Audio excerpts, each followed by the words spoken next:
So the people shouted, and the trumpets were blown. As soon as the people heard the sound of the trumpet, the people shouted a great shout, and the wall fell down flat, so that the people went up into the city, every man straight before him, and they captured the city. Then they devoted all in the city to destruction, both men and women, young and old, oxen, sheep, and donkeys, with the edge of the sword.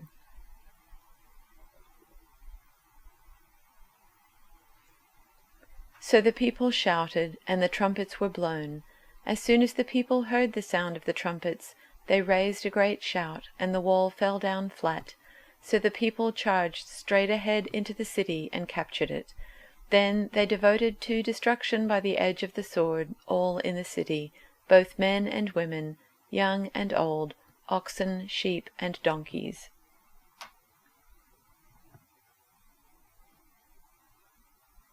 When the trumpets sounded, the army shouted, and at the sound of the trumpet, when the men gave a loud shout, the wall collapsed. So everyone charged straight in, and they took the city. They devoted the city to the Lord, and destroyed with the sword every living thing in it, men and women, young and old, cattle, sheep, and donkeys.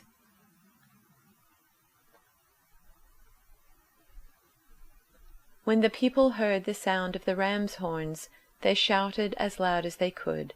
Suddenly the walls of Jericho collapsed, and the Israelites charged straight into the town and captured it. They completely destroyed everything in it with their swords, men and women, young and old, cattle, sheep, goats, and donkeys. The priests blew the trumpets. When the people heard the blast of the trumpets, they gave a thunderclap shout. The wall fell at once. The people rushed straight into the city and took it. They put everything in the city under the holy curse, killing man and woman, young and old, ox and sheep and donkey.